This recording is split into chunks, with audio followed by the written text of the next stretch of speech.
Halo teman-teman dokter Indonesia, saya dengan Dr.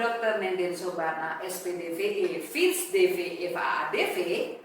Ayo datang dan ikuti seminar Indah Kriol ke-6 di Pekanbaru tanggal 13 sampai 14 September 2025. Dan jangan lewatkan kesempatan untuk bergabung dalam seminar yang penuh dengan wawasan dan pengetahuan terbaru. Bertemu dengan para pembicara, berdiskusi, dan dapatkan inspirasi untuk pengembangan diri serta keterampilan Anda. Tunggu apa lagi? Ayo segera raih kesempatan ini.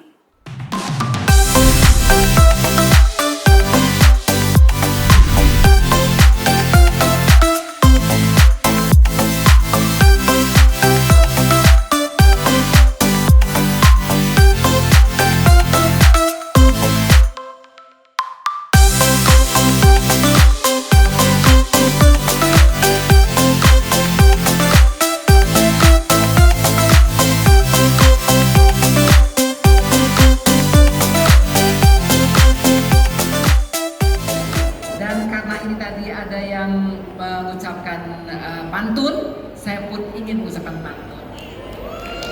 Datang ke Pekanbaru, kota yang indah, seminar Indah ke-6 di tempat yang cetar.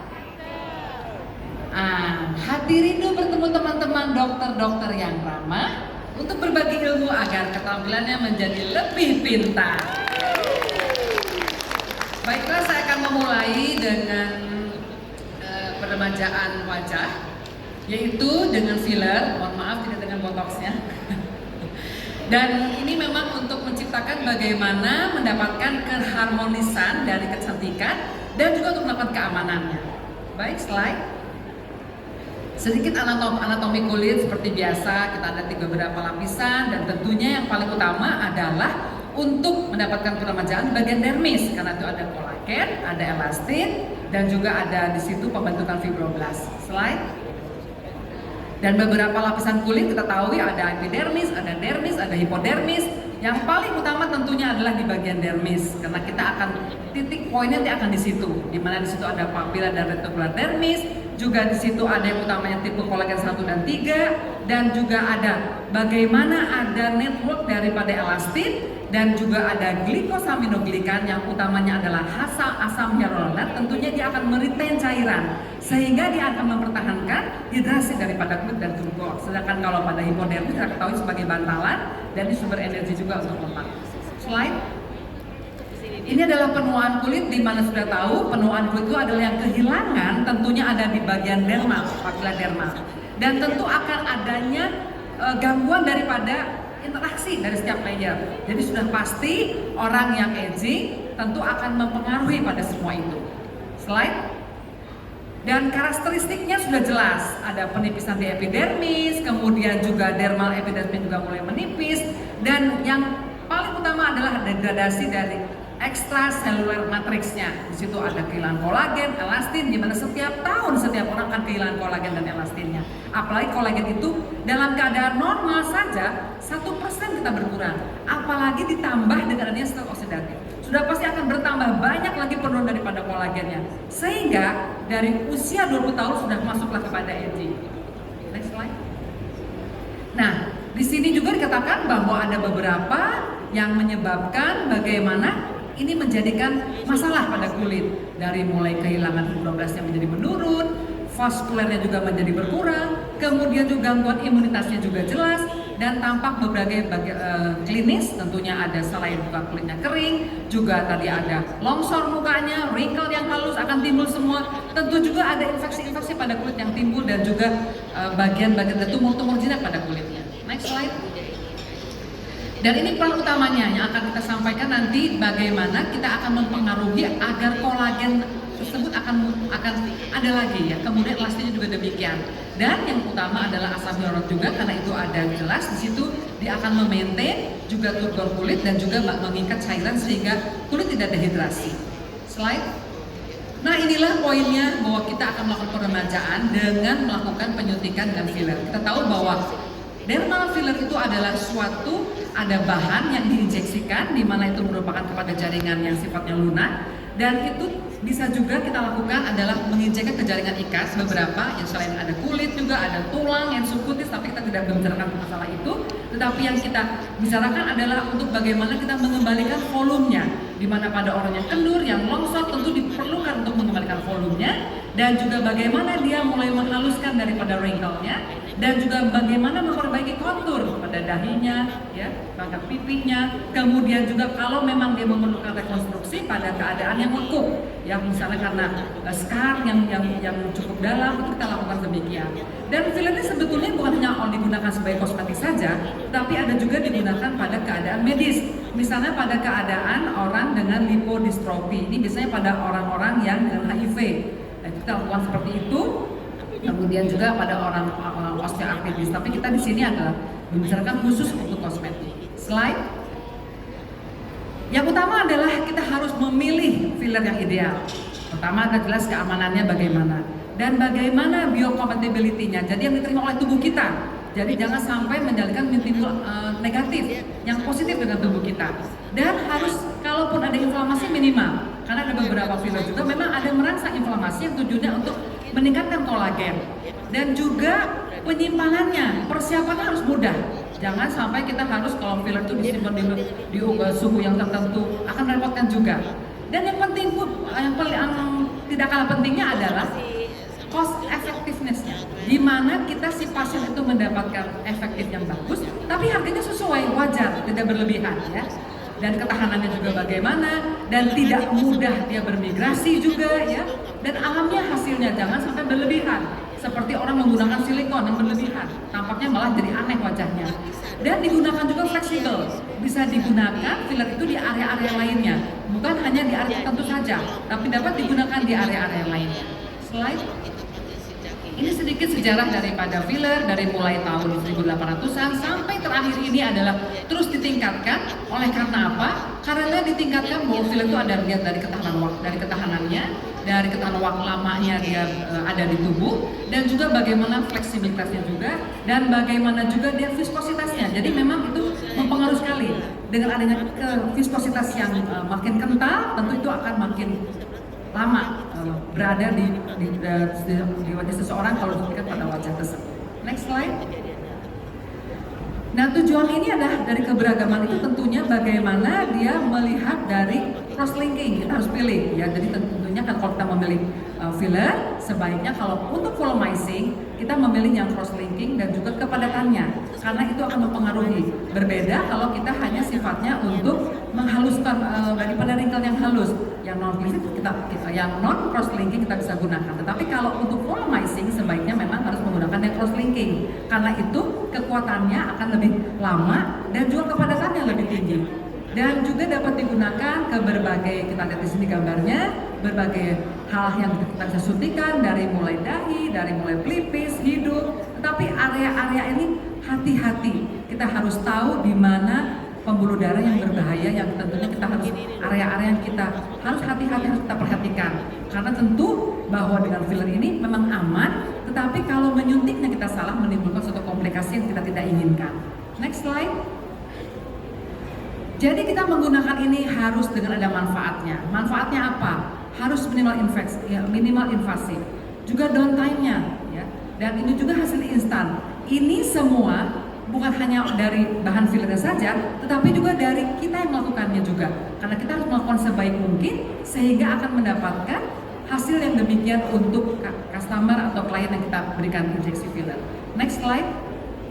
Ini adalah area-area yang bisa disuntikan, ya. Tapi ingat, semua juga ada arteri sini yang kita hati-hati, di mana pada area-area ini yang paling banyak, ini pada area wajah.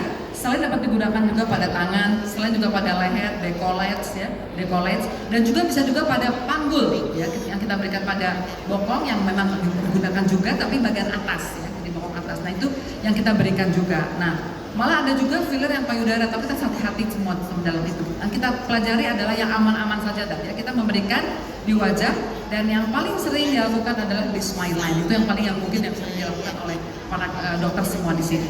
Next slide.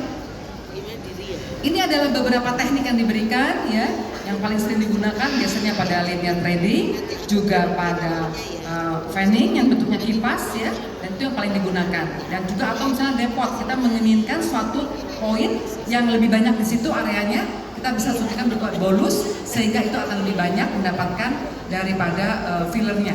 Tetapi ingat, filler di situ tentunya harus tidak boleh superficial, karena kalau superficial menimbulkan hal yang tidak diinginkan. Next slide lagi.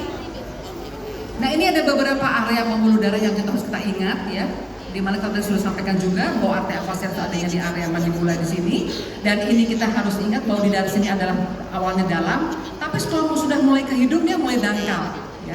Jadi hati-hati pada penyuntikan di nasolabial, ya, penyuntikan di daerah nasal, ya itu semuanya kita harus hati-hati jangan sampai masuk pembuluh darah. Kita tahu kalau untuk filler yang masuk pembuluh darah tentunya akan mengakibatkan nekrosis sehingga akan menjadikan gangguan pada organ, ya. Tentunya kalau sampai ke area mata, kalau kita menyuntik di area periorbital, kalau kita menyuntiknya agak yang masuk pembuluh darah tentunya akan mengakibatkan kebutaan. Ini sudah banyak terjadi keadaan seperti ini. Ada juga saya pernah mengalami, ada dikonsulkan dan salah satu klinik. Waktu itu saya juga akhirnya konsulkan juga ke tempat yang lain karena dia menyuntikkan di area hidung, kemudian timbul nekrosis yang akhirnya menyebabkan gangguan pada area tapi untungnya tidak sampai dia ke area bagian daripada mata, tapi dia nekrosis di bagian hidungnya. Karena itu kita hati-hati dalam menyuntikkan ini, jangan sampai ke pembuluh darah itu. Jadi aspirasi tetap dilakukan walaupun kita menggunakan kanul, ya. Kanul itu memang ngamblan, dia tumpul, tetap kita lakukan aspirasi, kan itu paling penting sehingga kita tahu apakah kita masuk pembuluh darah atau tidak, ya. Silakan next slide. Ini adalah bahan-bahan filler yang banyak digunakan. Kita akan melihat mana yang sementara, efek resikonya semakin tinggi, ya, karena memang dengan adanya permen ini tentunya ini akan lebih kental dan dia akan menyebabkan resiko lebih tinggi. Sedangkan kalau yang semi permanen yang banyak digunakan oleh para dokter semua di sini tentunya asam hyaluronat itu akan lebih aman, ya, walaupun ini pun akan dapat terjadi resiko, tetapi dia itu masih lebih mungkin karena kita tahu ya ada yang penghancurnya lagi kalau kita memberikan kelebihan. Jadi kita bisa memberikan dengan injeksi hyaluronidase untuk menghilangkan efek yang berlebihannya. Tapi kalau yang lain bagaimana? Ini yang susah. Jadi kita hati-hati dalam penyuntikan pemilihan bahan-bahan ini. Jadi memang pasien inginnya yang tahan lama, inginnya sekali yang lama. Tetapi kalau kita belum mampu menyuntik seperti itu, jangan ambil resiko ke arah sana.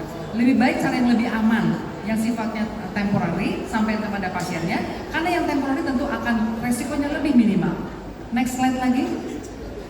Dan ini bagaimana umur daripada si filler ini, ya. Kalau kita lihat, memang kalau yang crosslink, yang hidrogel, memang bahan hidrogel itu umumnya adalah agar dia tidak mudah bermigrasi, ya, sehingga kita gunakan seperti itu.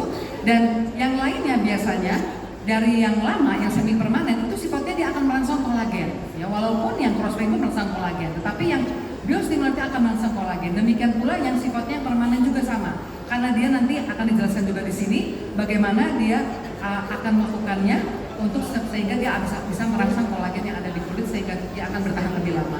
Next slide lagi.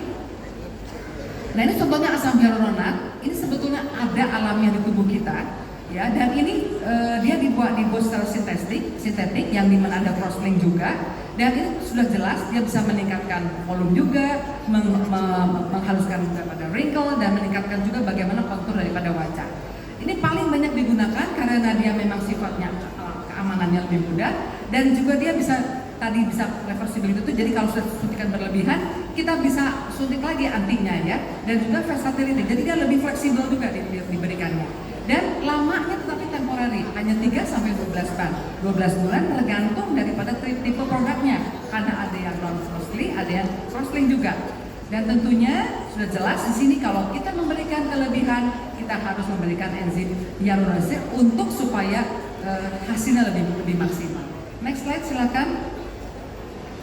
Nah, ini ada tipe-tipenya dan kita tahu bahwa kelebihannya dia bisa mengikat cairan sehingga bisa digunakan untuk bagaimana meningkatkan hidrasinya. Ya. Next slide.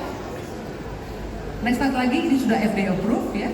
Dan ini juga ada PLLA, di mana ini adalah polylactic acid. Tentu ini sifatnya juga dia sama diserap, biodegradable, dan juga dia sifatnya biocompatibilis, jadi dia bisa diterima oleh tubuh kita.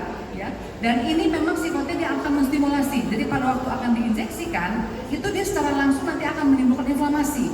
Dengan inflamasi ini, tentunya dia akan merangsang fibroblast untuk melakukan sintesis kolagen. Jadi dapat dikatakan bahwa dengan timbulnya kolagen yang baru tadi, dia akan bertahap, ya, sehingga tentunya akan menyebabkan kekencangan pada kulit dan juga akan mengisi pada wajah yang tentunya yang harus dilakukan pengisian. Next slide. Ini adalah bahannya, di mana dia digunakan. Biasanya dia karena dia cukup lebih kental, sehingga digunakan pada pasien-pasien juga yang digunakan untuk yang lipodistrofi dan yang di area-area tubuh juga digunakan. Next slide lagi. Nah, dia ada PMMA, di mana sudah jelas ini adalah semi permanen sampai permanen, karena ini adalah mengandung butiran daripada mikrosfer dari PMMA sendiri, dan dia ini adalah ada kariernya, jadi dia tuh terlalu dalam kolagen, biasanya kolagen sapi. Jadi pada waktu disuntikan, nanti kolagen itu akan terabsorpsi sehingga akan meninggalkan si PMMA sendiri, di mana PMMA nanti akan membentuk suatu rangka atau scaffold, dan dia nanti akan dilindungi atau diselimuti oleh adanya fibroblast, ya, sehingga dia terjadilah proses neokolagenesis di situ, sehingga sudah jelas efeknya akan lebih lama, long lasting, ya. Dan ini tentunya dengan adanya dia di encapsulated tersebut, sehingga dia akan menimbulkan suatu kolagen terus yang bertahap, sehingga bisa efeknya lebih dari 5 tahun bahkan sampai 10 tahun, ya. Next slide. Ini contohnya, jadi bisa digunakan untuk yang deep wrinkle, ya, dan juga scar, dan ini pasti penyuntikannya adalah di dermis atau malah di antara dermis sampai ke hipodermis, ya, karena ini adalah sangat tebal kental. Next slide. Ini adalah salah satu pasien saya yang memang sudah berulang-ulang ingin disuntik terus filler, ya, yang ya, ini adalah dagu yang paling yang dia inginkan, sehingga kalau menurut saya ini sudah proporsional, dia ingin tambahkan lagi, ya, tambahkan lagi menjadi tampak lebih kelihatan gitu, ya, lebih kelihatan, lebih bulat dan lebih panjang. Ini sekarang ini memang lebih banyak filler tuh bukan di smile line saja, di bibir dan di dagu yang lebih banyak. Next slide. Nah, ini juga area-area untuk di area bibir, di mana ini paling banyak dilakukan. Jadi untuk mengisi daripada vermilion daripada bibirnya sendiri, selain juga dia untuk mengisi pada upper lip juga, ya, paling banyak juga di situ. Dan memang penyuntikannya kita bisa menggunakan kanul atau menggunakan jarum, tergantung apa yang kita akan, daerah mana yang akan kita isikan. Tapi tentu kita hati-hati dengan penyuntikannya. Next slide. Ini adalah bagaimana untuk bibir itu sudah dibuktikan bahwa memang hasilnya cukup bermakna. Next slide. Ini hasilnya, di mana pada waktu pre-treatment dengan post-treatment tentu hasilnya bermakna. Dalam waktu penggunaan dengan menggunakan filler daripada HA ternyata cukup aman dan hasilnya cukup memuaskan kepada pasiennya. Next slide lagi, ya, ini ada beberapa untuk bagaimana efek daripada filler sendiri, dari mulai akan jadi pembengkakan dari awalnya, kemudian juga dia akan tampak lebih lampi, ya, kemudian nanti akan menghasilkan hasil yang bermakna. Next slide. Dan ini pun bagaimana menggunakan dengan PLLA filler, ya. Jadi yang digunakan untuk anak pipi, di mana untuk supaya pipi yang longsor akan tampak lebih tinggi, lebih lifting, ya. Dan ternyata hasilnya cukup bermakna. Dan juga di sini tampak juga di sini pada cheek line, pada pipi di sini, ya, dan wrinkle-nya. Dan tampak juga bukan hanya mendapatkan kekencangannya atau firmnya, tetapi juga konturnya akan lebih baik dan kecerahannya pun akan didapatkan. Next slide. Dan ini adalah hasilnya, ya, pada seorang wanita dilakukan, ternyata membaik dalam waktu sampai bulan ke-12 dengan hasil cukup bermakna dari pipi kanan maupun pipi kirinya. Next slide lagi. Ini pun sama, ya, jadi pada wanita 46 tahun di mana dilakukan dengan penyuntikan ini, ternyata hasilnya cukup berwarna pada pipi kanan dan pipi kirinya pada bulan ke-12. Next slide lagi. Dan ini pun sama pada scar, ya, ini yang pada scar akan dilakukan penyuntikan pada atopic scar, tentang hasilnya cukup bermakna, di mana pada waktu hari ke-90 akan hasilnya seperti ini. Next slide, ya. Ini membandingkan dengan salin, ya. Pada yang sebelah kiri itu dengan salin, yang kanan itu dengan salin pun bisa, tetapi hasilnya jelas lebih baik oleh karena adanya dengan filler tentunya, ya, walaupun memang bisa digunakan ini dibandingkan dengan salin, tetapi ternyata memang lebih jelas, lebih kelihatan tertutupnya daripada scarnya. Next slide. Dan kita harus memilih pasien tentunya, ya. Jadi kita kalau akan memberikan peremajaan dengan filler, tentu kita harus melihat pasien yang ideal dengan terjadinya adanya premature aging, ya. Jadi walaupun misalnya usianya masih muda 20 tahun kan sudah ada premature aging, kita bisa lakukan, ya. Atau usianya sudah 30 tahun tapi belum ada tanda itu, ya kita jangan lakukan. Jadi kita berikan ada dasar indikasinya ya. Jadi kita juga sebelumnya kita harus tanyakan dulu pada pasiennya apakah ada resiko perdarahan, misalnya dia tidak boleh minum obat aspirin ya atau NSAID ya, kemudian vitamin itu semua dapat menyebabkan perdarahan pada saat proses.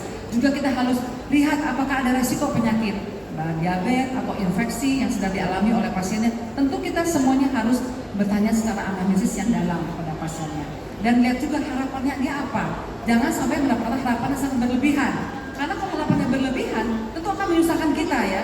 Misalnya kita suntikan area smile yang sudah begitu dalamnya ya, kita lakukan penyuntikan dan itu harus memerlukan berulang, tidak hanya satu kali kalau kita menggunakan asam hyaluronak tentunya. Sehingga kita harus sampaikan ya berapa kali kita akan berikan lagi. Dan jangan lupa kita harus melakukan dokumentasi before dan after agar memberikan bukti kepada pasien apabila dia komplain ya, kok ada perubahan, nah kita bisa memperlihatkan padanya. Selain itu juga kita harus melihat juga bagaimana obat-obat yang diberikan ya, dan juga bagaimana kita harus memberikan edukasi pada pasiennya ya, agar dia betul-betul pos perawatannya juga harus baik pada saat setelah penyuntikan. Next slide. Dan seperti biasa dilakukan konsultasi seperti tadi ya, kemudian foto dokumentasinya, dan jangan lupa kita harus membuat tanda, ya, tandanya untuk melakukan, kita akan melakukan injeksi fillernya. Dan selanjutnya harus melakukan preparasi aseptik karena resiko infeksi di sini besar, sehingga kita harus melakukan betul-betul aseptic preparation. Dan kita boleh berikan anestesi ya, anestesi topikal tergantung area mana kita akan suntikan. Kalau bibir biasanya suka dilakukan blok anestesi, tapi kalau seandainya memang pasiennya, karena ada beberapa filler pun sudah ada lidokainnya, sehingga dengan menggunakan anestesi topikal selama 30 menit sebenarnya sudah cukup untuk pasiennya tersebut ya. Dan jangan lupa kita lakukan juga massage, tapi jangan berlebihan agar tidak terlalu berlebihan penyebarannya, sehingga penyebarannya hanya supaya tidak tampak adanya nodul di area situ, sehingga kita lakukan massage, tapi massage yang sifatnya adalah gentle ya. Kemudian kita juga berikan pos prosedurnya ya, kemudian instruksinya kita berikan di mana pada pasien tersebut boleh menggunakan make up, tidak masalah, dia pun cuci mukanya juga tidak masalah, hanya pada beberapa hari tidak boleh menggunakan bahan-bahan yang sifatnya aktif seperti ada pengelupasan, karena kita harapkan tidak boleh ada inflamasi yang berlebihan di atas itu. Next slide.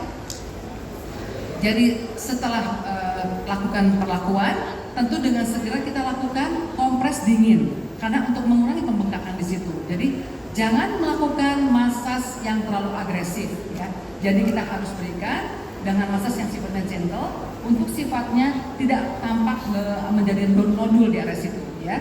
Kemudian juga dalam waktu 24 sampai 72 jam di mana dia hati-hati tidak menggunakan yang sifatnya olahraga yang berat ya. Kemudian juga kita harus memperhatikan juga apakah dia ada area-area infeksi atau bruising, dia tidak boleh juga sauna ya, kemudian juga cegah alkohol karena itu akan merangsang perdarahan lebih banyak lagi. Dan juga berikan analgetik, bisa cukup kita berikan paracetamol apabila pasien merasakan adanya nyeri. Paracetamol ya, tidak usah yang berlebihan juga, cukup dengan paracetamol. Dan apabila memang dia ada merasa bagaimana ada gejala akhirnya, kita harus terus melihat efek samping yang terjadi ya. Next slide. Izin dok waktunya. Oke, sudah habis ya. Dan ini ada beberapa resikonya. Next slide. Dan ada beberapa kontraindikasinya. Jadi kita harus ingat semua adalah resiko dan kontraindikasinya pada pasien tersebut. Next slide lagi. Habis. Terima kasih. Wassalamualaikum warahmatullahi wabarakatuh.